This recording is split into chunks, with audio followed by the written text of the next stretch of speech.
Yo, welcome, everybody. Thank you guys so much for joining today's podcast, man. I am here, of course, joined by my illustrious host, Brother Marauder. And before we do anything else, guys, I'm going to go ahead and start off with, like I do the gaming streams, I think that I owe it to you guys to start off with a biblical verse, like I do everything else with thoughts on the verse and the devotional, and then we'll jump into the subject matter. So let's go ahead and bring that up. And today's verse of the day, ladies and gentlemen, you were marked in Christ with a seal, the promised Holy Spirit, who is a deposit guaranteeing our hint. As a matter of fact, you know what? I'm sorry. I'm so sorry, guys. I forgot to share the screen with Brother Marauder here. What kind of heathen I am. So here we go. Again, Ephesians chapter 1, verses 13 through 14. You were marked in Christ with a seal, the promised Holy Spirit, who is a deposit guaranteeing our inheritance until the redemption of those who are God's possession, to the praise of his glory. Again, Ephesians chapter 1, 13 and 14. So this is written by Phil Ware, who is a brilliant apologist. And here are the thoughts on today's verse from him. God is faithful to his word. He keeps his promises. But that faithfulness was not enough for him. He wanted us to have the full assurance of our future with him. So he gave us a down payment, a deposit, so we could be sure of our inheritance and look forward to fully realizing our salvation. He had Jesus pour the Holy Spirit onto us as an anointing, referred to Titus 3:3-7, 1 John 2:20 and 27. And into us a guarantee of what is to come. Also referenced on after that, 2 Corinthians 1:22 and 5, verse 5. When God buys us out of slavery to our mortal bodies and redeems us to our eternal home with bodies that will not grow old or decay, we won't need the deposit. We will have our complete inheritance. But until then, until we go to him, we rejoice in the amazing truth that he makes his home within us. Let's move directly into the prayer, guys. Transcendent yet ever near God, thank you for not making me wait to experience your presence. Thank you for giving me a foretaste of glory divine. Thank you for sending your blessed and promised Spirit to live in me and remind me where my home truly is, until the day I see you face to face. I want to honor your presence in my mortal body by living a life that is pure, holy, and a blessing to others. In Jesus' name I pray. Amen. Now, guys, the only thing I had to say from that is a lot of people have asked me before, Brother Mav, why doesn't God show himself to us? Because it would kill you. And I'm not saying that to be facetious. I'm telling you straight out, it would kill you. There are, if you read your Bible, especially in the Old Testament, Aaron's sons illegally made sure that they were able to get a glimpse of God, and they didn't even see him face up. They saw him actually from behind, and they died. They actually were consumed by fire. Guys, we cannot see God face to face because we are too impure to see God face to face. Okay. If we were to see God face to face, it would kill you. It'd be like trying to stand next to an atom bomb. Hello, Carissa. Welcome. It would not be something that you could survive, because as a human being, you are inherently a sinful creature. And because you're a sinful creature trying to exist next to a being that has never sinned, that sin in and of itself, that impurity would cost you your life. So that's why you cannot see God face to face. Why do you think he appeared to Moses as a burning bush? Why do you think he appears to people as people? Because he loves you enough not to kill you by showing himself to you. All right. So I just need to make that clear to people, because I have been asked that question before. Catching up on chat. Hello, Brother Mike. Hello. Sketchbook. Good to see everybody. Bender. Carissa says, I struggle with severe social anxiety. We will address that today. Happy Sunday at Bruce Wayne's. Oh, okay. Everybody's saying hi to each other. Hey, Slurpee. Welcome, everybody. Thank you, guys. We're already at 13 viewers, guys. If you are here for the first time or you just joined, guys, please do not forget to give the podcast a like, rather subscribe, share, and everything like that. We're already at 10 likes, guys. It really does help get the podcast in the algorithm and grow our fellowship, guys. At this point, I will turn it over to Brother Marauder. This subject matter belongs to him, and I respect his opinion on any and all things, especially mental health. So take it away, Brother Marauder. Man, I mean, where do we even start? Mental health's wherever you want. It's a pretty serious thing. Yep. Wherever you want. You know what? Let's start off with Carissa. Carissa says she struggles with severe social anxiety. So go ahead and take it from there, I would say. Yeah, well, I mean, I can tell you this, that you're not the only one. Anxiety is a brutal thing, especially this day and age. It's funny because we live in a world right now. We live in a time where we have things so easy for us, and I think ultimately that's what it comes down to. Is that like there's things have been so much easier than it was in the past. We don't have to wake up super early in the morning to go out and hunt the deer and go out like till the fields and stuff like that. Yeah. And I think that's part of why we have such an issue these days with so many people struggling with mental health, Mm-hmm. anxieties, and all that. Mm-hmm. Reason why I wanted to bring it up this week was because I mean, it's something that I've been struggling with my whole life. Mm-hmm. This week has been one of those weeks. I tend to have my ups and downs. And it's the funny is that the worst part of it is that like I really don't have any reason to be sad, to be all depressed and stuff like that. But then sometimes it just happens. Yeah. Bender says, start with you're not alone. You're not that different. Many people struggle with things. Yeah, and that's very true. That's one of the reasons why I think it's so important to talk about, to let people know that, yeah, they're not alone. And, even though it is kind of a rare thing, I wouldn't say rare thing. Not everyone goes through these kind of things. One of the most eye-opening moments that I had was back in 2020 when I was going through my divorce and I was living with my mom. We got really close during that time, during those few months that I was there, that spring and summer. And I was telling her about, just how depressed I was, especially with, all that going on with the divorce and all that, being back in Indiana and not having a job. It was a pretty brutal time for me. Mm-hmm. And we were sitting there and I talked to her and I was like, I'm just so depressed right now. And I remember she was like, yeah, I remember I was depressed once. And I was like, what do you mean once? Mm-hmm. I was like, this is something that I've dealt with ever since I was at least 8 years old, maybe even earlier than that, than I remember. Yeah. And it just hit me that it's one of those things. Like I thought that just kind of everyone felt this way, and just no one talked about it. And I guess that's not the truth. At the same time, there's a whole lot more people out there that do struggle with these kind of things. I don't know, man. It's tough. It's a tough situation because it's one of those things. I have one of my favorite shirts that I have. It's all worn out now and stuff like that, but it says not all wounds can be seen, Right. And a lot of them go down to the mental level. So, just because you don't see someone with a broken arm or, a missing eye or something like that doesn't mean they're not going through something. Yeah. Benda says, I'm like that. I don't get depressed. I get angry. That's It's just a different manifestation. pretty much, yeah. I mean, I'm the same way too. I get very angry. Yeah. I think a lot of people do. Yeah. Yeah. I just worked on not showing it so much. Right. Which in and of itself can be bad. I'm going to share something with you, Brother Marauder. Mm-hmm. And with obviously the podcast. So this is, I just clicked on the first thing that while you were talking, I typed it out. I hope you don't mind. No, not at all. So this is from the Annie E. Casey Foundation. This is it looks like a study that they originally did in 2021, March 3rd, and they updated it Valentine's Day of last year. Why is Generation Z so depressed? It says, according to their studies, Gen Z faces chronic stress from many factors, including school shootings, student debt, joblessness, and even politics. Technology plays a role too. Growing up in a hyper-connected world can invoke intense feelings of isolation and loneliness in some youth.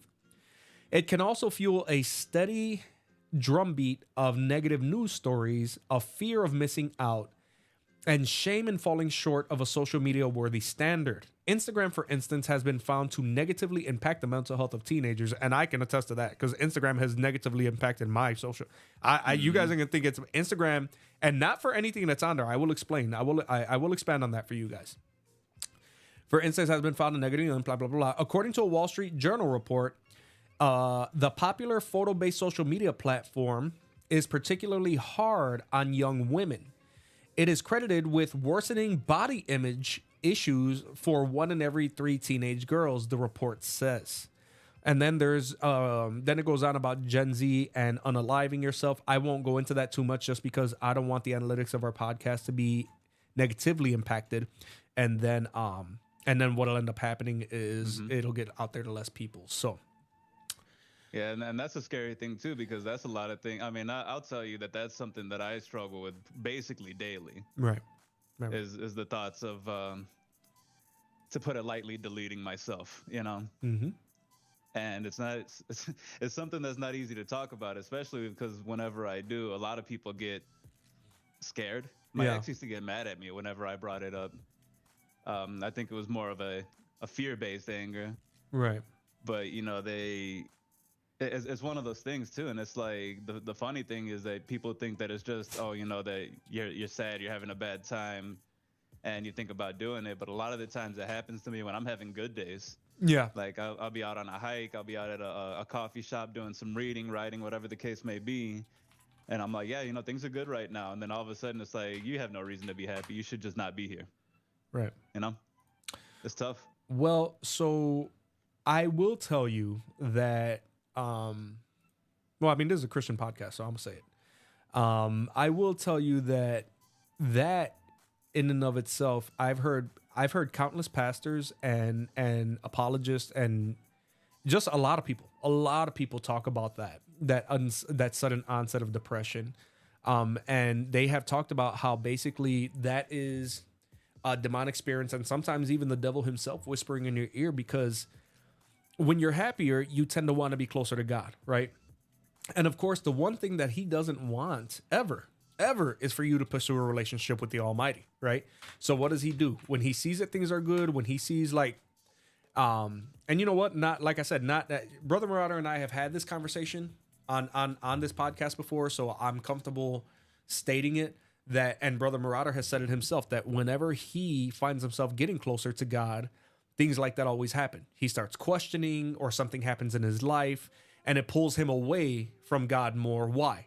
Because the devil sees who has the potential to be a great servant of the Lord and a great messenger for the Lord, right? And he's great at making it seem like you're not going in the right path. Why? Because he's the prince of the air.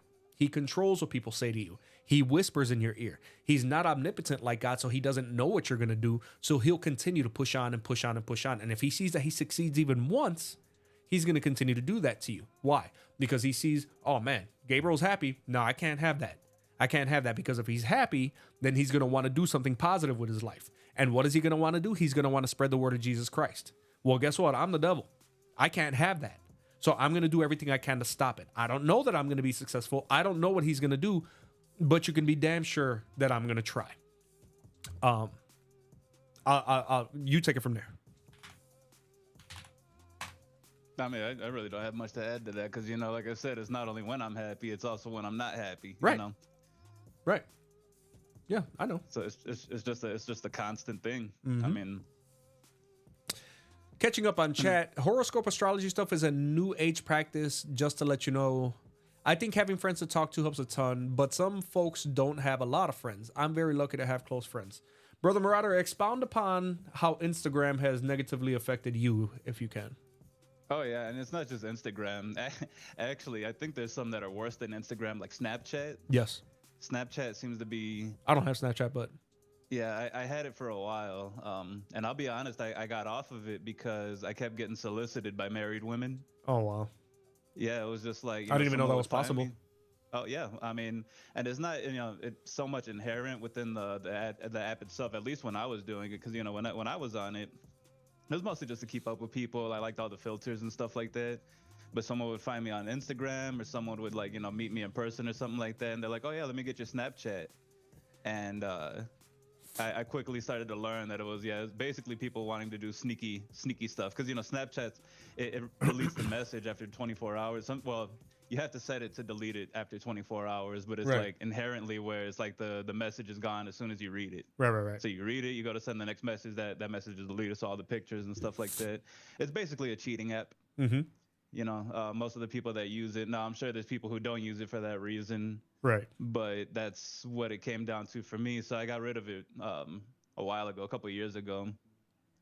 And Instagram, Facebook, I actually I like Instagram. Instagram's one of the few social medias that I do like, but I Yeah. also control what I see, you know, like mostly it's a lot of bug stuff. Right. A lot of bug stuff or funny memes or something like that. Facebook is the one that got me. Facebook was the one that, like, no matter, I would join these different groups, I would talk to people, and no matter what I would do, even like just massage groups, bugs group, Christian group, whatever the case may be, there was always someone in there, handful of people, mostly trolls, Yeah. that are looking to get under someone's skin Right. and just saying some of the most negative stuff, no matter how positive the situation was. And you know, it's happened on Instagram too. I don't know, Instagram. I like the pictures, but it's social media in general. I talk about this quite a bit. It was like being that whole hyperlinked, everyone knowing where everyone's at. They can see anyone doing whatever they want, you know. Right. And as part of, like, you know, one of the biggest issues that I have right now is dating, is finding myself a lady. And I think, you know, part of the reason, and just I'm gonna say that I know part of the reason is the whole dating apps. It is Instagram. It's, you know, it's being able to see anyone, whatever they're doing, at any time. Yeah. So it's like, even if I do get with a lady, I'm like, I'm lucky if I have 2 weeks with her before she finds someone more interesting. Uh-huh. You know, and like anytime within that 2 weeks, if I do anything that's considered a quote unquote red flag or something that she doesn't like, then they're so quick to be gone. And it's not just ladies. I'm not just putting it on ladies either, because it has the same effect on guys. You know, kind of the same way that porn has an effect on us, where it's like a dude can go open up an Instagram and see some big booty chick, you know, doing her workouts, or you know, in a hot tub, whatever the case may be. And it's like the same thing with dudes. You know, they can go on there, they can find someone younger, someone prettier. It's kind of a mess, you know. And even, like, you know, talking about the non-relationship stuff, you know, you see people on there, these billionaires that, you know, quote unquote millionaires. More often than not, they're not. They just kind of look it, but they're driving their Ferraris and their Lambos. They're showing you their big ass houses, Right. and saying how great life is. They're trying to tell people how they can get a same life like that. You know what? And it's not only, guys, it's not only the content that's found on Instagram. Let me catch up on chat. I do Mike, want to touch on what Carissa said real go quick ahead. about horoscope and astrology being a new age. So it's not new age. I mean, that No. kind of stuff's been around for eons. Oh yeah, yeah, for sure. Yep. So, a couple things about Instagram, especially for me. Again, I'm cutting off my own face here. So it's not so much the content. I think that I don't know. Maybe having the father that I had, always training me for what kind of world we really lived in. My father didn't sugarcoat a whole lot, guys. My father was a policeman in the 80s and the 90s and the 2000s. So my dad didn't ever sugarcoat anything for me. He told me about horrific things. He told me about, because my dad always wanted me to know who people truly are. But even more than that, he always wanted me to know the potential that people have to be very evil, right? So by the time I was in 8th grade, 9th grade, 10th grade and stuff, I already had a very solid grasp on the kinds of things that people were capable of, right? So when I see things on Twitter or X and Instagram and Facebook, whatever, it doesn't bother me, because for a few reasons, even still having been prepared by my dad, knowing the kinds of things that people are, the kinds of things that people do to babies and stuff, nothing that I'll name here. But that kind of stuff, for it to be in your mind, to know that people are capable of it, really did help me throughout life. It helped me through my military service.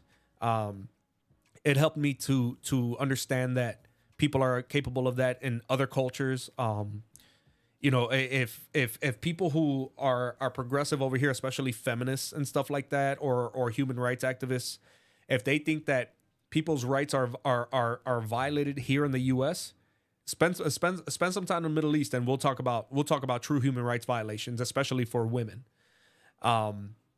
But so content doesn't bother me because I know people are scummy, right? But you know what? I can tell you guys honestly that, believe it or not, the part that hit me when it came to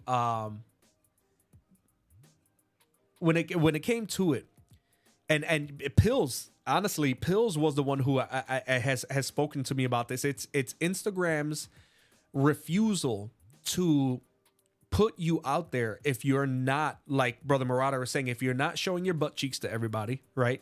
Or if you're not doing something extremely dumb on Instagram, they don't put you out there. They feel like you're not worth the algorithm, and especially don't even think about getting put out there if you are starting off as someone who's trying to put the word of God out there. Oh my gosh, your posts will go absolutely nowhere.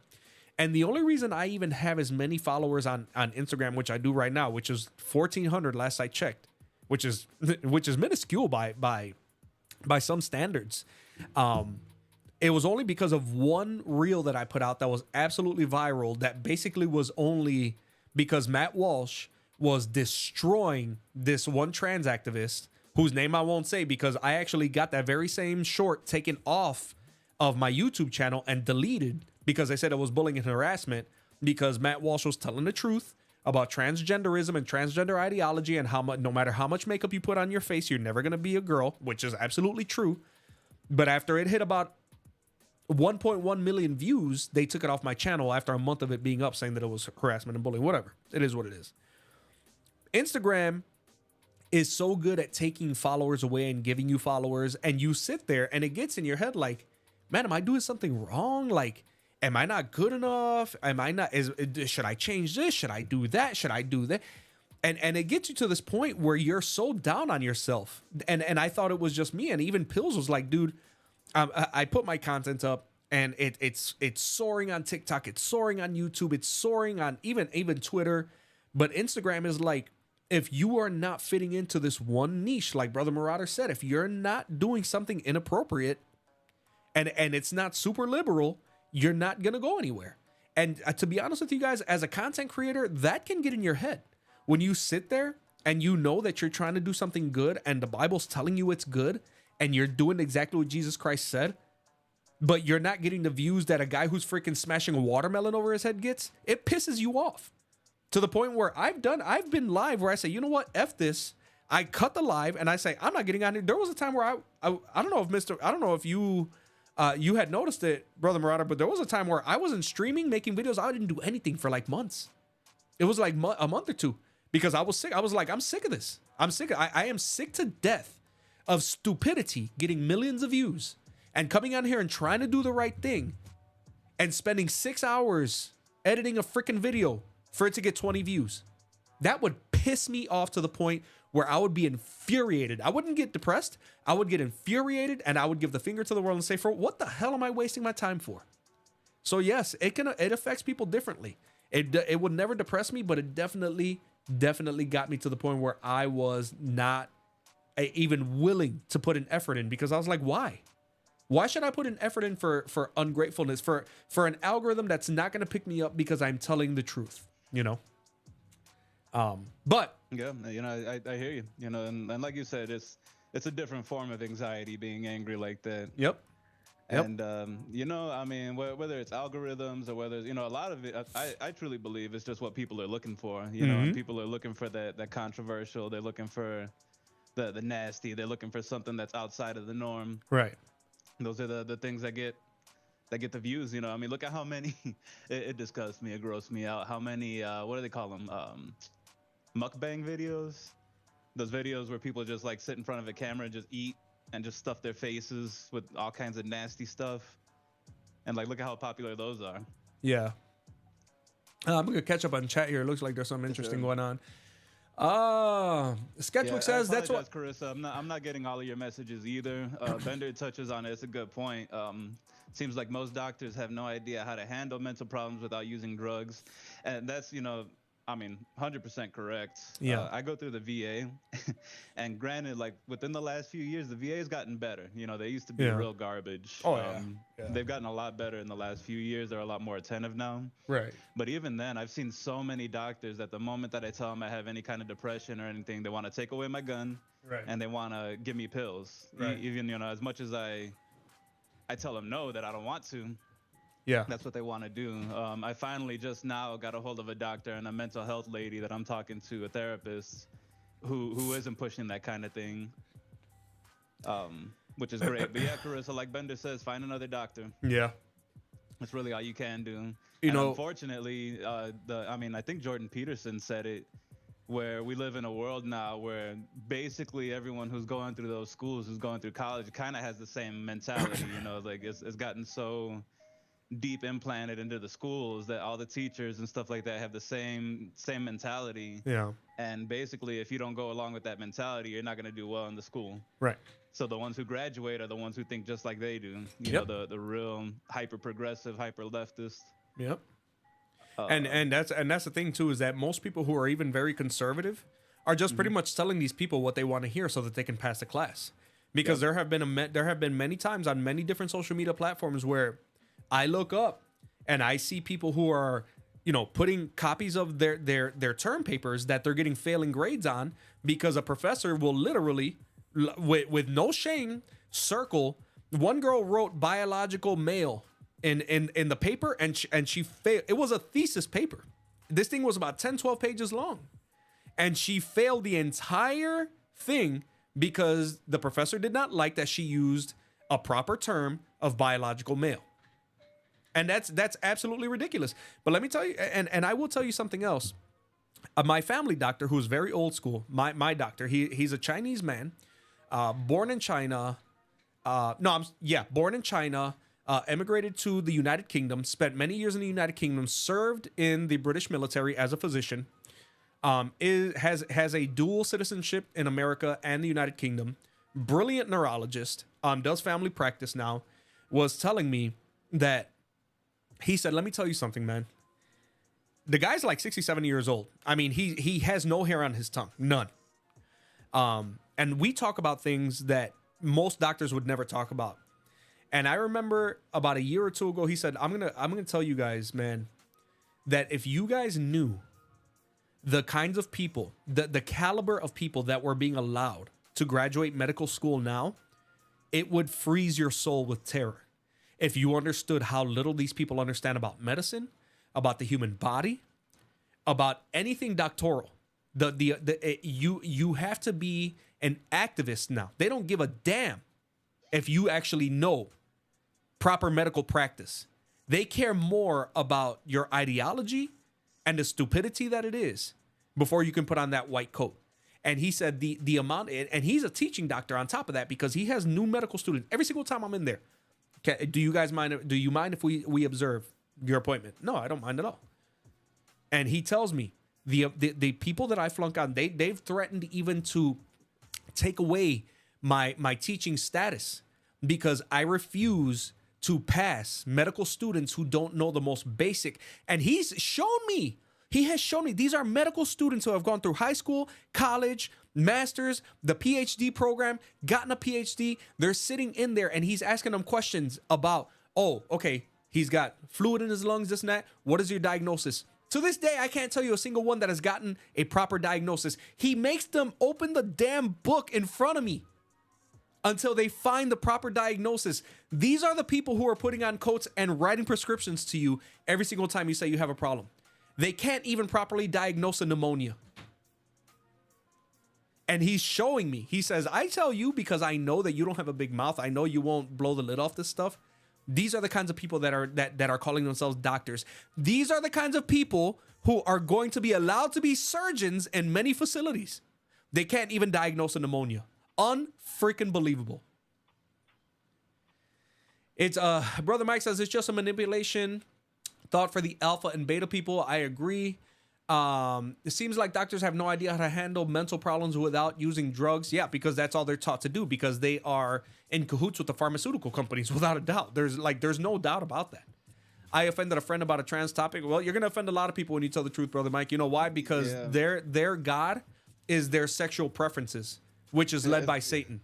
It's gotten to a point where it's just like, you don't even have to say anything offensive to be offensive. Right.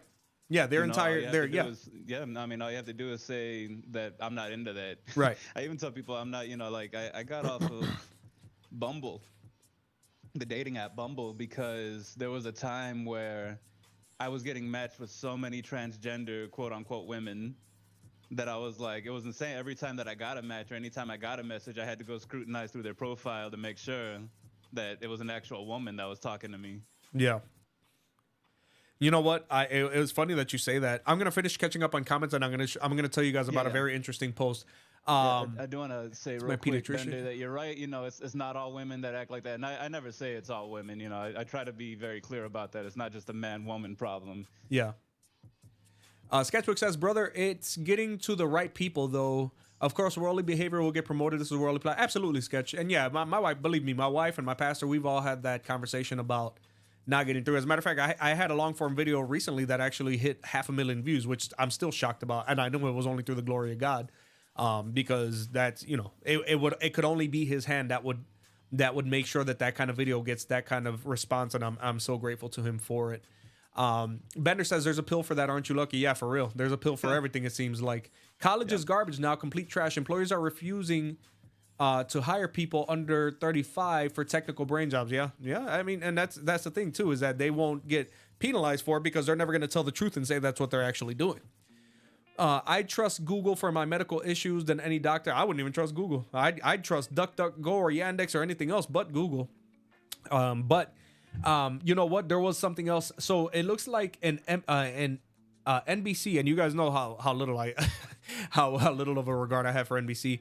But an NBC affiliate out of Connecticut wrote an article, and it was about, let's see, it was about the negative impact that social media, especially Facebook and Instagram, have on young women, which is very near and dear to me, because I have many daughters. So let's see what this says here, guys. I skipped down a little bit. But basically this was written by, let's see, Kristen Johnson. She published it September 15, 2021. So still pretty relevant. She updated it one day later. So here we go. Where was it? I'm sorry, I lost it, guys. I shouldn't have scrolled up. To me, right here. To me, it's like an accelerated version of what happens in high school. You're in school, people are looking at you, you're looking at them. Now, it's not just your school, not just your hallway. It's everywhere in the whole world, explained Rob Marcus, who said his daughter is 16. The Wall Street Journal reported that Facebook conducted an internal review of Instagram's impact on the mental health of its users. The paper says a PowerPoint slide from March of 2020 reads 32% of teen girls said that when they felt bad about their bodies, Instagram made them feel worse. Another from 2019 reads, teens blame Instagram for increases in the rate of anxiety and depression. It's not a realistic representation of life. So we're comparing ourselves to something that really isn't real. And that is what creates a lot of the problems, said Dr. David Greenfield, the founder of the Center of the Internet of Technology and Addiction in West Hartford. Greenfield, author of the book Overcoming Internet Addiction, called social media digital fast food. He advised that parents should limit their teens' non-school related screen time to 2 hours per day. He added that those under 13 shouldn't be allowed to have social media accounts. People can look however they want on social media. I mean, it's not always true. I honestly prefer to talk to people, said Landon Edwards Scoville, adding that his parents forbid him from having a social media account. So, you know what, man? The thing about it is that this is the world that we live in now, right? It's almost like there's nothing that you can do because they say, oh, well, kids are going to do it anyway. No, listen, no, they're not. If you're the parent, you control the damn house. The problem is parents are so lazy now that they don't want to take the time and the effort that it takes to say, hey, let me see your phone. I understand that we're doing more than parents ever had to before. The most that parents had to do before was get up and look and say, hey, what are you watching on TV? Or what is that video cassette you're watching? But that's it. That was accessible to everybody. It's not like you could hide it, right?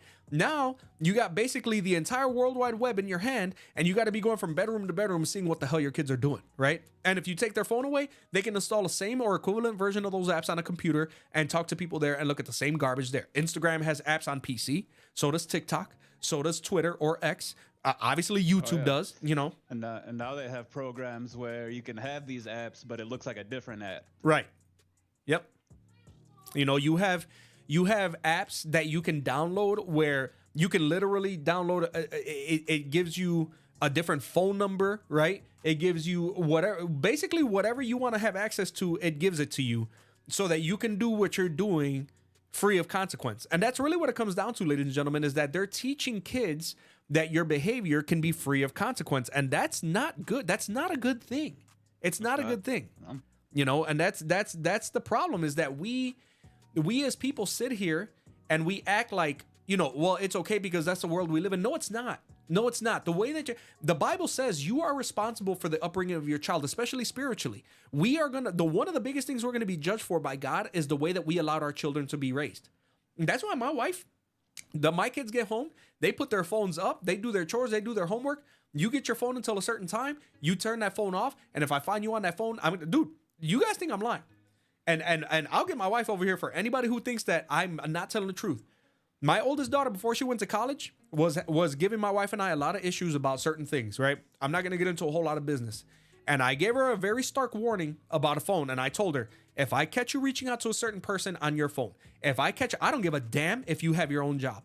If I find out that you're reaching out to him by other means, not only am I going to destroy that phone, but I am going to make sure that you are so grounded that you can't even barely step out of your room, let alone make contact with the outside world.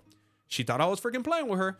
I go into her room one day when she wasn't expecting it, and I caught her on a phone that I know wasn't one that I bought. And you know what I did? I grabbed that phone, I took it straight to the kitchen, and I made her stand there and watch while I smashed it with a hammer. And there goes $300 freaking dollars that you just earned out of your own job. And I smashed the piss out of that phone. You know why? Because in my house, when I say you're gonna damn do something, you're gonna damn do something. And if you don't, I swear to God, I'm gonna give you the most stark consequences that you can possibly deal with. Because you know what?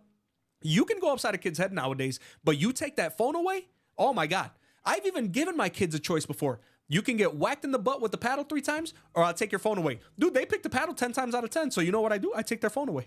I always give them the choice, and then I do the opposite. You know why? Because I know that what they tell me is what they would rather have. So now that I'm grounding you, I'm not going to give you what you want. I'm not going to just give you three swats on the butt, or have my wife give them 3 swats on the butt, and then you're going to get up and you're going to walk away and say, oh yeah, but at least I have my phone. No, I'm not giving you your phone.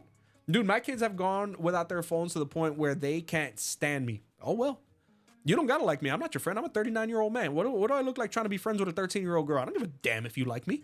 I'm here to raise you right. I'm not here to be liked. Couldn't care less if you like it. These excuses that parents give to me are absolutely atrocious.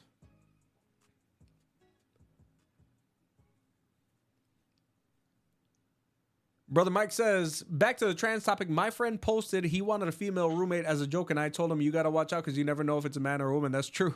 I usually go, Slurpee says, I usually go through every day with people who make fun of mental health but don't realize how serious of it actually is. And that's because they've never gone through it, Slurpee. But the minute that they actually go through something real, they'll never do that again. Yep. Social media is toxic. I agree, Brother Mike. Lesson learned, hopefully. Oh, she learned her lesson, Bender. She learned her lesson. And believe me when I tell you, like I said, I'm not going to put too much personal business out here. But she learned her lesson, because let me tell you, if you guys think that I get animated on the stream, disobey me in my house and see how animated I get. I don't play that crap. And I'm even having to stop myself from cursing right now because I don't. I didn't spend my entire life respecting my elders and doing what older folks told me so that I can spend my adult life getting disrespected by children. I'll be damned. I will, over my damn dead body, will a child disrespect me in my house. Period. It ain't gonna happen. What up, Wally? Hello. Hello, Wally. Yeah, so you know what? It's funny that you talk about that, Brother Mike, about that trans topic, because I was actually randomly scrolling through Reddit, because I'll go through every social media platform, and then if it's something that I think is useful or relevant to my channel, I will do what, you know, I'll use it as content. And I saw a video, and to me it struck me. I'm like, why?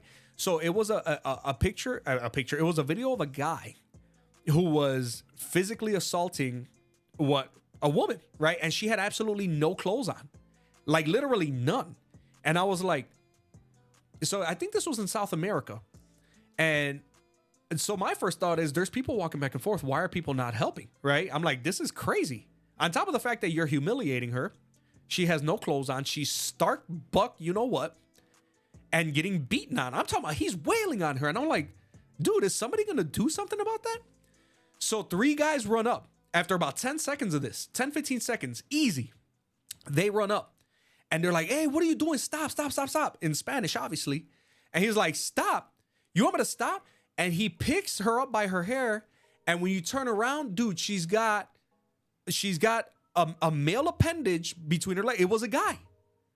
It was a guy who was posing as a female and doing, sex work, right? And I guess when he went, and now make no mistake, this guy should not be soliciting streetwalkers, right? Should not be soliciting streetwalkers. But when found out that it was a guy, started beating. And then when the other guys who ran up to help this individual saw that, they walked away and let him keep beating him. I was like, yo, you should have, don't let him beat him. Just tell him to go away, because you shouldn't have been soliciting sex workers to begin with, right? But it's just like, it's crazy to the point where a lot of times you can't even tell. Because I'm telling you right now, when I first saw that video, I thought it was a female. I legit thought it was a female. And this subject matter is just, it really is, man. It's getting to the point where a lot of people, especially trans activists, would be like, oh, well, we're in danger. But they're not telling you the situations that are getting them into that danger, where they're lying and saying, yes, I'm a woman. And then when the guy finds out that they're not a woman, there's a physical altercation that ensues.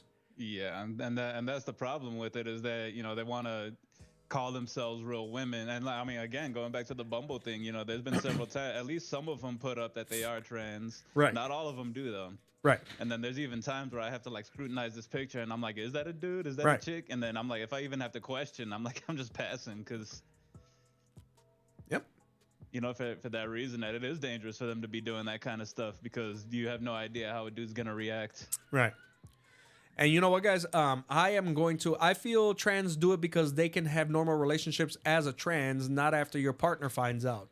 Yeah, absolutely, Bender. Here's the thing. If you are with a person and you know that they are transgender and they are biologically not what they say, and you choose to, that's on you.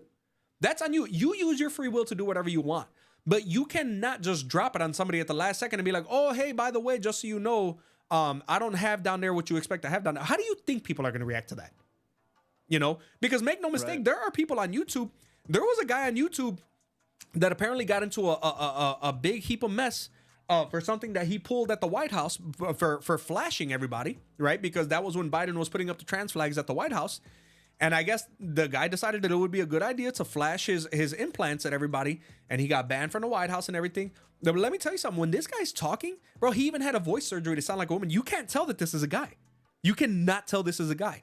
And I have no shame in saying that, because if you look at someone and it looks like a female, like Brother Marauder was just saying, you have no way of knowing until certain things are revealed to you. You have no way of knowing. You guys do understand there is a surgery that they do on vocal cords to make it sound like you're a female. You have literally no way of knowing. They shave down their cheekbones. They do everything.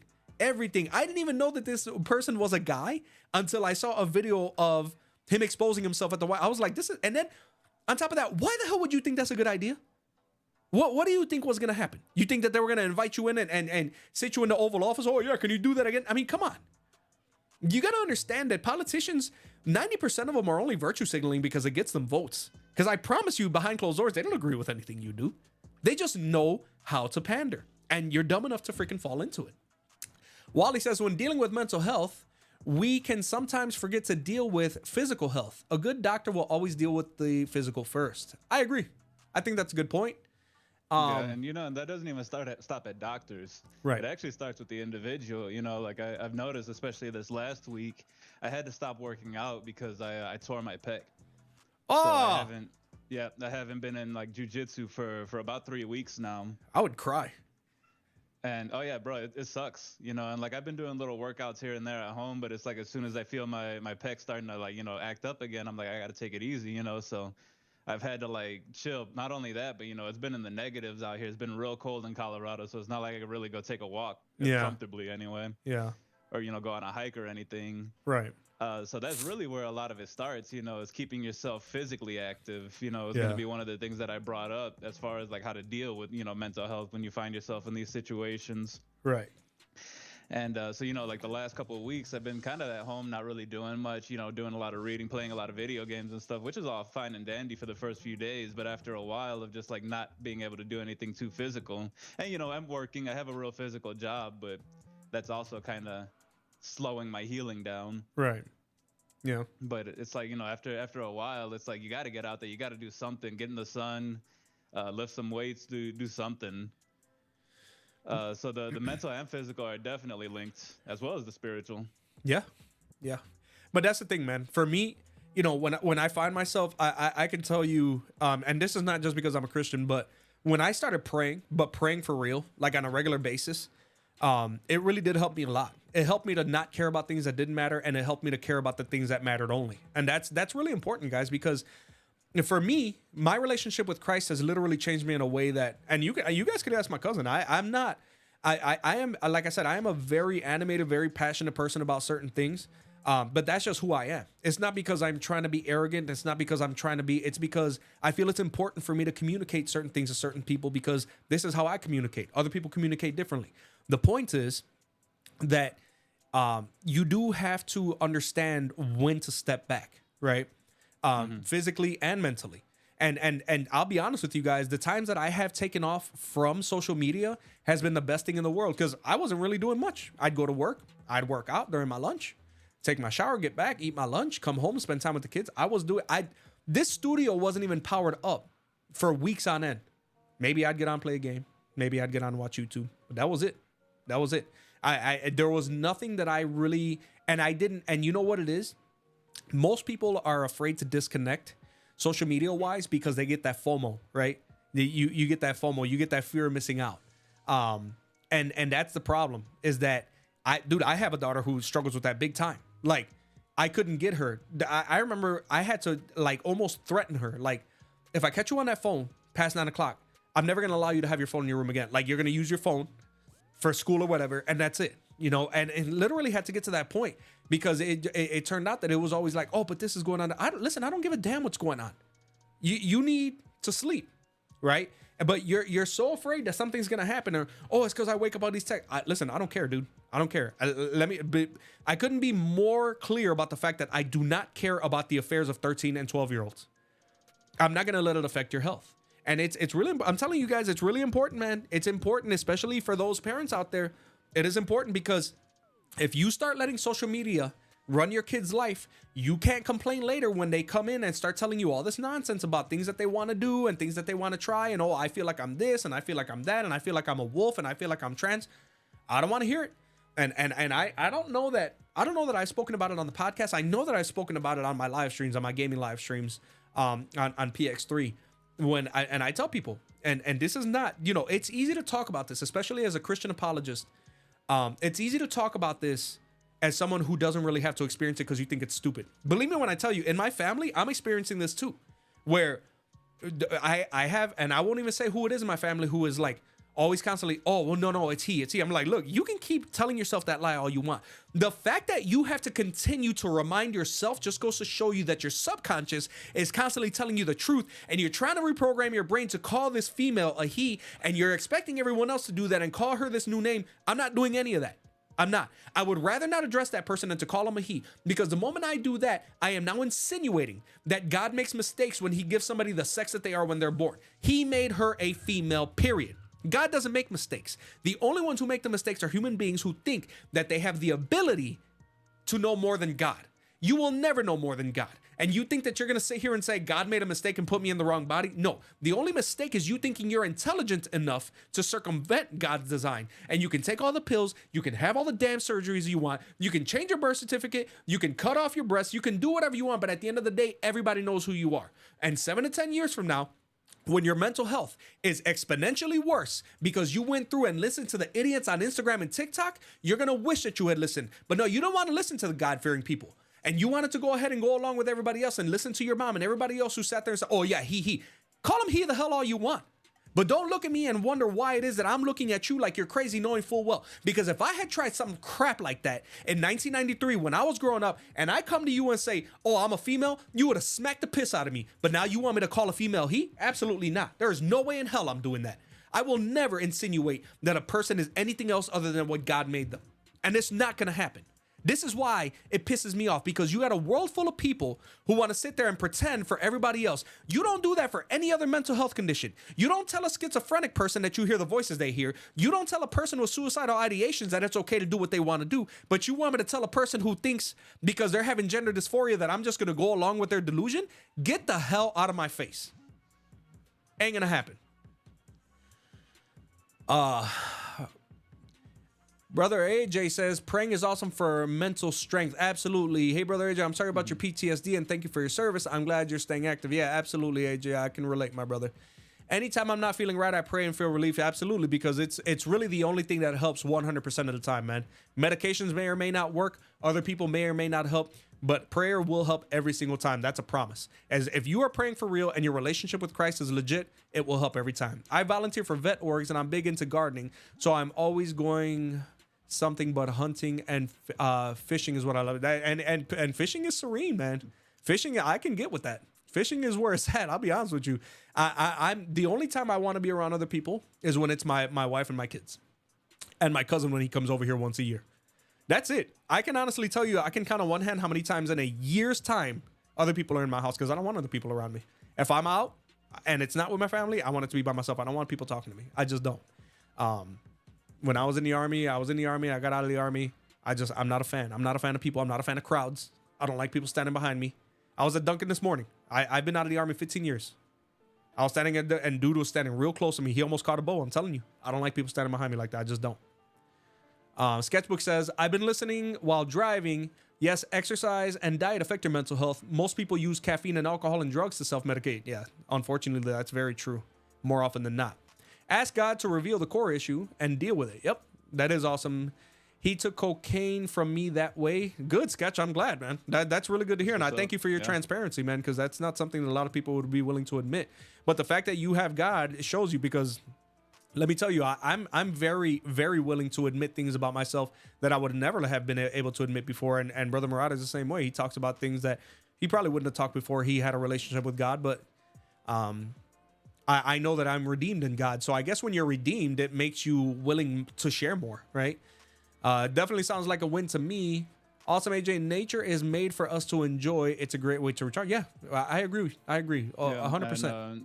Real quick, AJ, I just want to say thank you for your service. Both Maverick and I are also veterans. We're both combat veterans in the infantry, so we all have the same stuff that comes with that. And actually, what's funny is that like I used to be much the same way where I hated people, absolutely. Yeah. Wanted nothing to do with them. And my job's actually changed that quite a bit. You know, I mean, obviously, if I was going to be good at what I do, I have to be good with people. Yeah. Well, my job didn't help me at all with that. Yeah.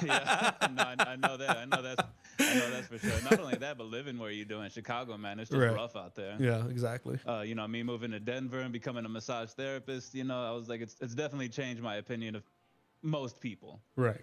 You know, I can definitely see the good in most people, but there, you know, I mean, there's still a lot of people, man, especially the people that I work with, you know, the people that tend to lean into what I do, man, are just some of the, what's the word I'm looking for? Let's just say softest bodies that I know, you know, so some of the softest people and like, you know, the ones that are real quick to just like bring up political stuff, man, especially, I mean, you know, the side that I'm talking about, it's just like, we'll be talking about nothing. I'll be talking about, there's a place out here called Elizabeth, Colorado, and like once you start heading more that way, that's where they start getting a bit more conservative. Yeah. And like, you know, I'll tell people, I'm like, oh yeah, I love Elizabeth. They're like, yeah, it's nice out there, but there's so many Trump supporters. And I'm like, wait, what the fuck? Like, what do you expect? And then like someone was actually surprised. She was like, oh yeah, I mean, she was like, they haven't messed with us. They kind of mind their own. And I was like, what do you expect these people to do? Like, and yeah, AJ, I actually 100% agree with you. I have a small little, I guess you'd call it a garden. I got a bunch of cactus and aloe plants and several kind of tropical trees. I have a few bugs as well. That's kind of how I get more into nature. But I've been thinking about learning how to go hunting and fishing myself, actually. I tell a lot of my clients that I'm into insects. And they're like, oh, yeah, you'd probably love fly fishing because that's all about, like, bugs pretty much. You know, you build the flies to look like bugs and that kind of thing. So this year, it's a goal of mine is to go learn how to fly fish, maybe even learn how to hunt, you know, get with people like that. And I have a comment on stupid. I have a comment on Twitch. That's why I was laughing earlier. I wasn't laughing at you. Senior Smelly on Twitch says, what do you call a guy with no arms and no legs in the ocean? What do you call him? Bob. Random as hell, but it's true. He just be bobbing. I don't know if he's even still. I mean, it says I have a viewer on Twitch, so I don't know. That's all I was like. As you were talking, I just kind of looked up and I'm like, okay, I thought they're contributing to the conversation. And I was like, all right. That's why I read it when you started talking. That's why if you heard me laughing, I was like, this is stupid, man. No, he did. He kind of brought it back, made us laugh a little bit. Really, you know, laughter is the best medicine, man. Look at Bender said Bob before we even said. Bender's been around for a while. He knows all the jokes. Bender's a funny guy. He also says, at Mr. Marauder, empathy, you have it. Yeah, you know, it's true. Yeah. It's one of my superpowers, quote unquote. I guess people like to use that term these days. It's something that I never really thought I had, all up until I started massaging, and then I was like, that's basically why I'm good at what I do. Yeah. It's because I'm very good at like understanding people and understanding feelings and being able to what's the word I'm looking for? Relate to them. Right. Benny said you had a viewer on Twitch until that joke. Yeah, I think that was that viewer. That's the thing. He's still there, so it has to be it has to be him. Yeah, man. You know what? Becoming here's the thing, guys. I'm gonna say something in this podcast that I know a lot of people are not generally aware of. First is this take that I know you guys have heard me say. Calling yourself a Christian is not really being a Christian. Okay, it's not.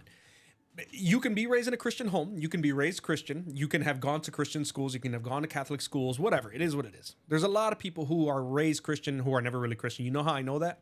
Because I was one of those people. For many, many years, people said, what are you? Oh, I'm a Christian. Okay, I believe in God, blah, blah, blah. Yes, I'm a good person. No, I don't go to church. No, I don't serve. I'm good enough to get into heaven on my own. It is what it is. Until I actually started a true relationship with Jesus Christ, I knew the difference. When you're raised Christian and just calling yourself Christian, that's not Christianity. That's just being a false convert, guys. That's just saying you're a Christian. There's a lot of people who are saying they're Christians who will not be in heaven. You know how I know that? Because it says it in the book of Matthew. Jesus Christ said it. Those are Jesus Christ's words. There's a lot of people who are going to claim that they've done works for me. And some people will actually have done works for me, but will never actually have a relationship with me. If you're not on your knees, guys, and you're not praying and you're not talking to God and you don't really have, if you have a relationship with Christ, you know, right? One of the most atrocious people to ever say that they were Christian was Adolf Hitler. You guys do understand that, right?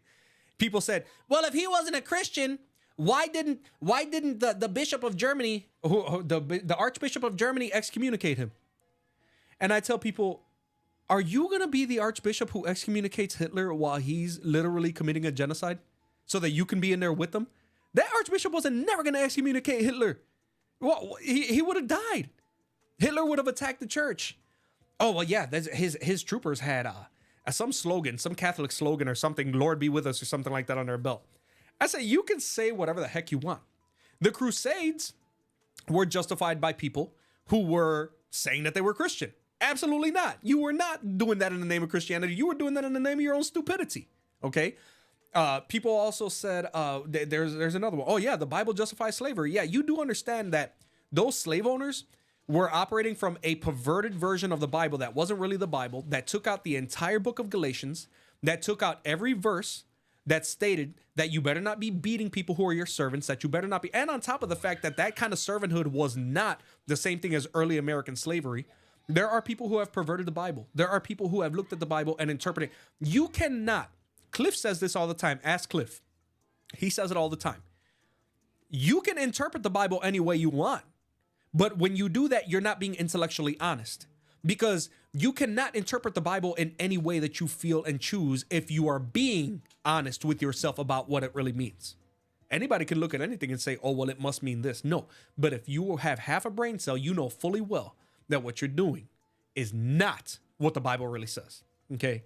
So understand, guys, that being a Christian is very important. And that for me has been what has showed me empathy, because my job sure as hell wasn't going to do it. And there were times where I would run into people who definitely needed help and my heart bled for them. And I did everything I could in my power and in accordance with my official position to help people get whatever it was that they needed. But at the end of the day, the most part had me looking at people like a wolf in sheep's clothing, because every time I didn't, I regretted it. But now getting closer to God, yes, I am more interested in helping people and potentially helping people get on that narrow path to heaven, because that's what Jesus told me to do. For Mr. Marauder, it was his career that helped him to unmarine himself, right? For me, it was my relationship with God that helped me to unranger myself, right? And on other things myself, because all I did was just get one career after another where I just ended up dealing with the worst of the worst, right? The people that show up when people are acting a fool or having a bad day or their son just got shot. That's not easy. There's a reason why my career is the one where people unalive themselves the most, guys. Okay, so I don't think I would ever have gained a lot of empathy doing that, and that's why Christ saved me the way that He did. To finish it off, Mr. Marauder, because you have had some amazing talking points. I want you to tell the podcast what it is that you do when you start feeling sad, or when you're just happy and everything's going great, and then all of a sudden you just feel this wave of sadness or depression, or how do you deal with it? What do you do, and what do you suggest others do? You know, that's a tough one for me, because ever since I was a little kid, I just muscled through it. Yeah. You know, it's one of those things. I mean, recently I started praying, and it's funny because, you know, everyone says like prayer and working out and stuff like that, and honestly, that doesn't work all the time. You know, not for me. For the most part, I just got to muscle through it. I just got to be strong. Yeah. You know, and understand that these thoughts aren't really my own. They're not the right way to go about it. Yeah. Everyone has their own things. You know, some people, you know, rely on their kids or their significant other or their pets or whatever the case may be. But, you know, you got to find something that gives you some kind of purpose. Yes. You know, for me, a lot of it's my job, you know, especially like, you know, yesterday, this last week I've been struggling, you know, especially because I do work such long hours. And a lot of the times it's my clients, believe it or not, you know, certain clients that I have that'll come in and they're just, you know, super positive. They help me kind of get out of my own headspace. I guess I look for a way to help someone else. You know, if I can find someone who's kind of in need, even if it's just like they need to talk, they need to go get a drink or whatever the case may be, or, you know, they're having their own problems, talking to people about their problems, right, helps me to relax more. Yeah. That's kind of it, you know, keep yourself moving, keep yourself educated, keep reading. Yeah. Stay away from the social medias, man. You know, sometimes I've actually started thinking yesterday, I was like, maybe I should take about a week, a month, you know, at least a handful of days where I'm not on the social medias, where I'm not playing video games. I just kind of keep things quiet. Yeah. And those are the times you're going to hear what you need to be doing. Yeah. Amen. Amen. But, you I know, like it's easy to get caught up in the YouTubes and the Instagrams and video games and stuff like that. AJ says, cannabis helps me. I noticed your picture there. Yeah. I used to be a real heavy weed smoker, and for years and years is what I used to cope. But for me, narcotics and other outside things like that, it became a crutch. Yeah. And it kind of reversed. It became a sin. You know, it's I've been even thinking about the last few days. I was like, well, maybe I should just go smoke a joint or go get a 6-pack or, you know, talk to my buddy and get some shrooms and stuff. But then, like, you know, it just kind of hits me again. I'm like, that's not the way. I was like, that's just going to open up another floodgate for me. Yeah. Yep. And if I, you know, it's gotten to a point where it's like, if I don't figure out how to deal with these kind of things myself, then I'm just always going to rely on something else or someone else. Yep. You know, Sure so will. and sometimes, you know, honestly, as much as it sucks, as much as people don't want to hear this, sometimes you just got to sit with it and then let it pass. Yep. You know, there's not always something you can do. Yep. Amen. Brother Mike says people still pervert the Bible today. Yeah, absolutely. Mm-hmm. I think you addressed the other ones. Yeah, Carissa says, "What's the job you're talking about?" Yeah. All right, Carissa, I will be transparent without revealing too much. I do. So there is a video that I know changed the life of a certain individual who shall remain nameless. It's 1 minute and 52 seconds long. This actually made it onto YouTube way before I started doing YouTube seriously. So I want you guys to listen to this. You may recognize voices, you may not. Again, not going to dox myself here. I'm going to share it with Mr. Marauder. I'm going to put it first. Let me put it on the video. I'll share it with Mr. Marauder. I've never even shared this with Mr. Marauder. I'll let you guys listen to it. There'll be a little follow-up story with names left out, and then we'll go from there.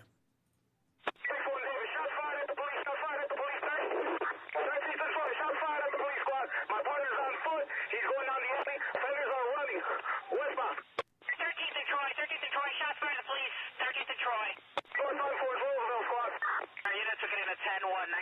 Sawyer, 19 in Sawyer, shots fired at the police. 19 in Sawyer, we have a 10-1. Squad 10-1. He's northbound on Kedzie. He's going towards Polk right now. Red SUV squad, unknown plate. I'm directly behind him. He's going through the red light. Northbound on Kedzie. Going towards Harrison. Northbound on Kedzie. Northbound on Kedzie towards Harrison. It was that. Two units here, cutting each other off. That's it. The order's getting all the way to the westbound lanes. That's it. Go let him go. All the way in the westbound lanes now on the 290 east. Sorry, units, just... So my partner's hit. Officer David, start number 16316. Somebody check my partner. Alright, so much effort, 1061 David's partner. 13th and Troy, 13 and Troy. And 1061 David, you have the air, no one else. 1061 David, where are you now? Still on the UA squad. We're going to the junction of 9094 right now. 1061 David, have all approaching units be advised. There's a gun in that vehicle. Alright, and be advised, there's gun in the vehicle. And location now for that maroon Nissan Murano. We got him all in custody. We got him. Custody location. We'll take all, I'll let you know. Alright, 10-4, two occupants in custody.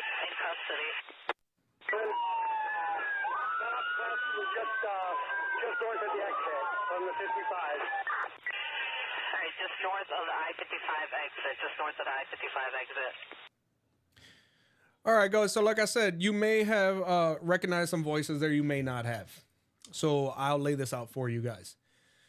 Two police officers are on duty on the west side of Chicago. They were talking to some people on the corner, and a bullet flies past the face of one of them. You may have recognized his voice from the video. I don't know. Maybe you did. Maybe you didn't. One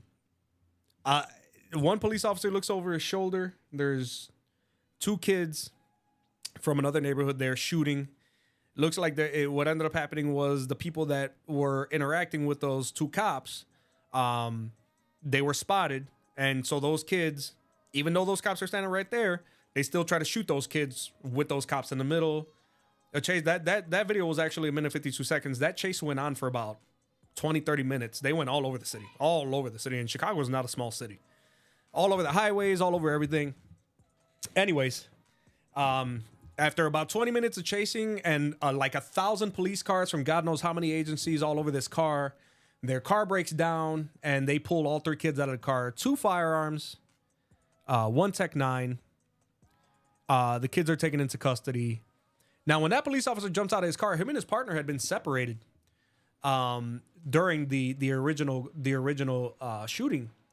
And so his partner was on foot. He didn't know if his partner had been shot. He didn't know what was going on. And all he could think about was really, I'm really, these kids they just have no chance.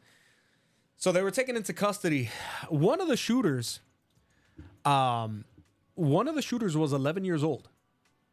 The other one was 14. Right. And it's crazy because you get into these modes and you're like, man, that's it. These kids just ended their own lives. And then you look at them and you're like, how much choice do you think that this child had in what he was doing? So then you fast forward a couple years and the trial comes. And that officer who was mostly on the radio, now who's getting closer to God, says they want to give this kid 35 years. So he would have been 46 years old by the time he got out of jail from the age of 11. Jeez. And you know what? That officer stood there and asked for leniency and told him, understanding how things work on the west side of Chicago, knowing how that kid, if he would have said, no, I'm not going to go do that, they would have ended his life. So now you're like, do I really put the hammer to him because he's growing up in a culture that's so toxic and so terrible for the upbringing of the average black man? I mean, the west and south side of Chicago are not the epitome of raising children in a way that affords them great opportunities in life, right? And that's just not just in that culture. That's in many cultures throughout the United States. And so then you ask yourself, do I practice empathy, or do I really hammer a kid who didn't have a chance to start with? And so that police officer erred on the side of empathy and felt bad, and overcame his ego, not because he was this great human being, but because he knows that God was working in his life, and said, don't go out of your way to perpetuate, this kid's already going to have it rough. So he didn't get the 35 years. And the officer asked the judge for leniency, and could have just went the other way and said, nope, I don't care. And he would have got 35 years. So like I said, guys, if you got there, Carissa, that's I answered your question without so much, like I said, answering questions. It doesn't really matter whose identity was who. But those are the kinds of situations that you get faced with when, a normal person couldn't care less about empathy. You do have to have it, and when you think about it, Jesus Christ had empathy for people as they were crucifying him. So, Brother Murata, you got anything to say at the end of that, or? No, I mean, that's rough. That's a serious situation, Yeah. Yeah, for sure. Yeah, and actually, yeah, I do. I mean, I think it's always better to err on the side of empathy. You have no idea what people are going through. Right. I was like, sometimes, people could just be dickheads, just to be dickheads. Sometimes it's, they have something serious going on and they don't mean to. Mm-hmm. So it's for my opinion, especially recently, it's always better to side on the side of empathy. You know? I agree. Looks like everyone has to stand before God on Judgment Day. God doesn't judge those who have not heard the word. Absolutely, AJ. That's actually a great subject matter. I think I'll touch on that next week.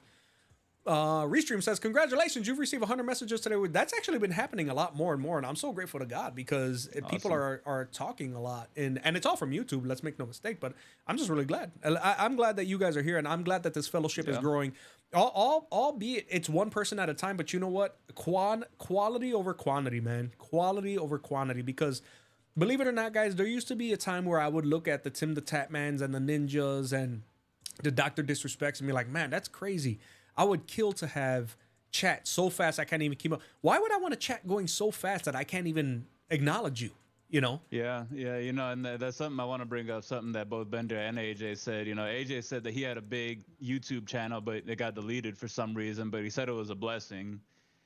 Bender says, I think chatting during streams, finding games, even casual ones, play some silly multiplayer games, some social media can help. Yeah, and that's true. That's actually another thing that I do that that looks good, bro. You got the bread bowl there? My wife made it. My wife made a homemade bread bowl. Oh, she made it. Well, so I was at church. I need to find me a wife. I was at church, and there's one lady, the assistant pastor's wife. She's like an older sister to me, and she always has like breads and bagels because I think she knows somebody or works somewhere where, like, they're gonna like throw out all the bread even though it's fresh, but they don't use it by the end of the day, so they throw it out. So she always brings it to church and gives it away. Yeah, and so she gave me a bunch of those breads that how they make the bread bowl. Mm-hmm. So I brought them home, and my wife made like this loaded baked potato soup and put it in the bread bowl. So, yeah. That's awesome, bro. I forgot you could see me. I just saw it at the bottom. I was like, yeah, it looks like some Panera you got there. Yeah, no, it's homemade. But yeah, it's good, and it's funny because Bender and I have been talking about how we can get our channels to that big. We've been working on it, kind of trying to collaborate a little bit. But then it hits me in the back of my head. I was like, do I really want that kind of attention? Like, I have a small channel. I just hit 250 subs, and whenever I go live, there's usually a good, 5-10 people there. Yeah. And they become my friends, and that's one of the things that like kind of does help with when I get into a rough mood is I'll go on there, I'll play a game, and then people kind of hop on and they'll talk and kind of get me distracted. Mm-hmm. And inevitably, I always feel better after I do the stream. Yeah. And, I'm kind of like you, Maverick, where it's like, do I really want a chat that's going that fast where I can't give people the individual attention that they're there for, Yeah. I've mentioned it on stream as well. I was like, it'd be great to like, get paid for this and get like, 50,000 people talking at the same time. Yeah. But it's like, do I really want that? And then at that point, people are going to have to pay for them to get your attention and stuff. And I'm like, I don't know, man. Mm-hmm. I think, YouTube's kind of made it to where fame's a whole lot more easy to get these days. Right. And then people don't realize what the fame actually does. Because if you look at the Dr. Disrespects, Tim the Tatmans, all those people, a lot of them that they'll talk about when they do talk about their real lives and stuff, they talk about how they don't really have one anymore. There's been a lot of YouTubers who say they wish they never went live with their face cam because now it's affected their lives. Oh yeah. Yep. You know, so just something to consider, you know. Yep. And you know, and we all risk it all because there's, you know, as Christians, we come on here and we say what we say. People undoubtedly one day, if the growth continues, right? Let's say if I meet my goal, right? My short-term goal is 50,000. My long-term goal is 100,000. Like, I don't even have 1 million in my purview. I don't know if it'll ever happen. Maybe it will. Maybe it's only accordance with God's will, right? But my thing is right now I'm so happy because we just hit I think 47,000. But these are all 47.5. Yeah, so 47,416. And that's because why, guys? Because I've gone out of my way, even when I don't want to make sure that I follow my schedule, that I put my shorts out there, that I do my at least once a week long form video, my streams, my podcast, my daily devotionals. I'll tell you guys right now, believe it or not, one of the biggest blessings, and people probably didn't think I'm lying. One of my biggest blessings has been, let's see, my content, and I go to posts, right? Those daily devotionals, guys, have gotten me an average of like 8,000 new visitors to the channel on a daily basis. The only time that it has dipped was during the week ban because I wasn't allowed to put anything out for a couple days. And the lowest views I got still was 1,400 views. And that was on the first day that I didn't have a community post where I put the biblical verses out. I try to do that literally 7 days a week. And it can be a pain because you guys don't have any idea how long it takes to go into Canva, put that stuff all together, do all the copy and pasting, coming back, make sure you schedule, make sure you're scheduling out the right day, make sure that it's not a verse that I've already put out. I even have an Excel spreadsheet where I mark the date for when I go back. That way I'm not doing duplicate verses because that's how many. But this right here, in the last 28 days, community posts alone have gotten me 85 new subscribers, 45,500 likes, and 223.3 thousand channel visits in 28 days. Those are community posts alone, period. You know why that's important, guys? Because that's just pure God's word. That's not my voice. That's not my face. That's not nothing. That's just literally biblical verse, the thoughts on that verse, and a prayer. Put a couple hashtags on it, and that's it. And on a daily basis, you got, there's even one here that has 10,000, 11, yeah. I think one that came out the 11th of January got 11,747. As a matter of fact, I'll show you guys. Hang on. I'll share it with Brother Marauder too. Share. What are we looking at here? This. I'll bring up the video here. Podcast video. Yeah, right here. So if you guys see, like, this is where you go to your content, you go to analytics, your content, and click posts. Now, there's your podcast. There's playlists. Look at the front of playlists. Total views. This one, scripture and faith-based videos. 500,000 views. Podcast only because it's once a week. In the last 28 days, 598 views. Let me tell you something. For something that only happens once a week, that's a lot. 500 for a small channel, that's a lot. Yeah. Preacher Playing Prayer, see more. Let's see where the YouTube shorts. Oh no, it doesn't go by views from playlists. Anyways, because I know the ones from shorts will be very high too. But anyways, guys, the point is the YouTube posts, and you guys see what I do for my posts. Look I just put out. I'll do something like this, and I'll make it look decent on Canva. With the right aspect ratio, and then I'll put the appropriate hashtags, the prayer, thoughts, and the verse, and that's it. And look, this one by itself got 2.4 thousand likes with 33 comments. That has brought a lot of people. You guys wouldn't even understand. It would flabbergast you if you understood how much attention a channel can get if you use the community posts the correct way, man. And when I first saw this, I couldn't believe it. Like my overview, 1,700 and 17,000. And then to look and see that community posts are the ones that have gotten out of that over 700,000 views. Community posts are like a fifth of that. That's crazy. That is crazy. But I'm so grateful. I really am. So that just goes to show, guys, that no matter what when you go to put God's word out there, man, it'll manifest in ways that you just don't understand. But I try to I said the same thing to Pills. I've said the same thing to Brother Marauder. Try to use community posts as something that it's not something that's just relevant right now. I think YouTube caught on to the fact that I was putting out stuff out to people that if you look at a community post of mine from last year, it could still be relevant to you that day, as opposed to something that's like, oh, we're going live at 7:00 tonight. What is YouTube going to do with that a year from now? You know what I mean? But if you're putting out Joshua 1:9 or John 3:16 or Jeremiah 29:11, guess what? That can be just as relevant to somebody today as it will be 10 years from now. So that's a blessing. And that was only because I was listening to God, guys. So when you listen to God, the point is that it changes your life in a way that you never thought possible, you know? Community is important, absolutely. YouTube is blocking my dad joke. What? Let's see what else. I do community posts a lot. Good, Bender. They're important. Not much traction, but I enjoy making them anyway. Lives do good too. Yeah, lives do good. Lives do good. Lives do good, and I'm very grateful for that. But like I said, guys, you have to. And I try to look at every aspect of my channel and say, how do I integrate God into this? And when I started doing that, that's when. And I know that Brother Marauder, when he finds his niche and when he finds a way to integrate God into his stuff, the way that he knows that he's going to do at some point, I know that his growth will explode too. Because let me tell you something, before I integrated God into my stuff, I wasn't going nowhere, man. It took me, I don't even know how long to get to 1,000 subscribers. And even then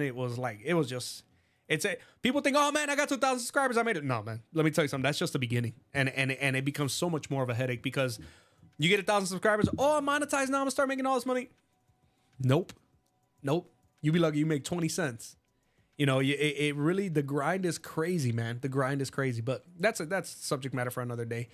Anything else, Brother Marauder? It goes on to the mental health thing too, because like, you know, Bender says putting up the work and we'll see where the end of the year is. You know, when you get to the point where it's not you doing something that you love anymore, it's right. You know, it becomes work, then that really takes a toll on the mental health. Because it's like, I used to love this. I've talked to so many people who they follow their passions. For example, you know, one of the ladies that I work with used to be a seamstress. She used to love making costumes and doing cosplays and stuff like that. Yeah. And then she got in with like a play company or something like that. And she was constantly making costumes, constantly sewing and stuff like that. And eventually she got to the point where she quit that job and she hasn't touched a needle since. Yeah. Yeah, it's tough, man. So it's one of those things, you know, you really have to think about if that's something that you're willing to do as a job, you know. And then for a lot of creators, they get to that point where it's like it's not fun anymore. They do it because they have to, and if they take any time off, then the algorithms look them over, and then they have to basically start all over again. So it's a tough thing, you know. But you know what, man? There will always be tests, because when I first got demonetized, I was pissed off, but I don't think ever once I ever stopped desiring to put God's word out there. You know what I mean? And that's important, because a lot of times the devil will do that. He knows how to stop people from putting the word out there. And I was getting, when I first started getting paid, I was extremely grateful. I was like, wow, God, thank you. I mean, I'm already putting your word out there, which for me was already enough payment. But if you want to give me a paycheck now from it, and it was a good paycheck. You know, it wasn't like I could take care of my whole family off of it, but a couple $100 extra a month, that's really good, you know. And then it got taken away, and I was like, well, all right. You know, and you can reapply, and then they deny you, and then you can reapply again, and then they deny you, then you can reapply again, and they're like, oh yeah, but you got active strike, and I'm like, whatever, man. Listen, if it happens, it happens. If not, if the devil thinks that I'm gonna stop doing what I'm doing or do it any less because of money, God already blessed me with a great job. So if I never get another dollar from YouTube again, it's not gonna stop me from putting the word of God out there, you know. Sketchbook says, I'm enjoying some caldo while watching you guys. Excellent. It looks like everybody's eating except Brother Marauder. No, right. I need to go get me some food. I gotta go brave the cold and go get me some food. Boy. So we're gonna go ahead and end it right there, guys. We are actually an hour and a half in. But Brother Marauder, I want to say I appreciate it, man, because I would have been anxious for a while to have a Marauder heavy podcast, and we finally got that. So I'm definitely gonna do that. As a matter of fact, I probably won't even show up next week. I'm gonna just let you do everything, and and we'll see where it goes from there. But you know what, man? In all seriousness, guys, I let somebody who knows a lot about the stuff talk about it. I don't like being the one who's primarily talking, because everybody's opinion is important, and there are people who know better than other people. And I can tell you guys that Brother Marauder definitely knows a lot more about even until this day, struggling with mental health issues, not because there's anything wrong with him, but because he is in a spot in his life where he's alone. And being alone is a huge complicating factor when it comes to mental health, because you can have people around you, but physically being by yourself, we are not creatures who were, designed by God to just be socially alone like that, you know?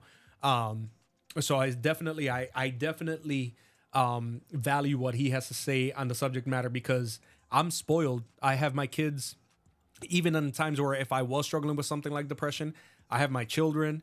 I have my wife. I have the congregation members at my church. It's a lot more valuable to me to listen to somebody who doesn't have those things, because you know what, guys, I'm gonna tell you right now, it could always be worse, man. It could always be worse. And not that he's sitting here, you know, whining or crying. I don't know that I've ever heard him do that since 1986. Honestly, he's always been the kind of person who stays quiet. Yeah, but just really glad, and you know, we're gonna definitely be getting, you know, a lot more of this in, because I want Brother Marauder to feel comfortable knowing that one day he's gonna be, you know, well, he is now, but you know, and even stronger servant of God, and be more comfortable breaking out into these roles and getting more familiar with the apologetics and the biblical history and all this other stuff. Because if I didn't feel that he was capable of those things, I would have never invited him to be the co-host of the show. Which he heavily helps me out, because being a talking head is one thing, but this show never really got the success that it was getting until I got a good co-host here with me. So, Brother Marauder, in front of everybody, I thank you. I appreciate you. I know that your life is busy, and you still dedicate the time to be here. So no one appreciates that more than I, except for God, I'm sure. And that's it, man. Guys, be safe, be good, be blessed, guys. I will see you guys when I see you guys, because I really want to eat this soup, man. I'm not going to lie to you guys. Love you guys. Appreciate you guys, man. I'll see you guys next week. Thank you guys for all the chats, man. Really do appreciate it, guys. Especially Brother Mike, Bender, Carissa, Sketchbook, AJ, everybody else who I didn't get to say your name. Thank you, guys. Love you guys. Appreciate you guys. Talk to you guys soon, man. Be cool. Stay blessed. Stay safe. Yes, sir. Peace out.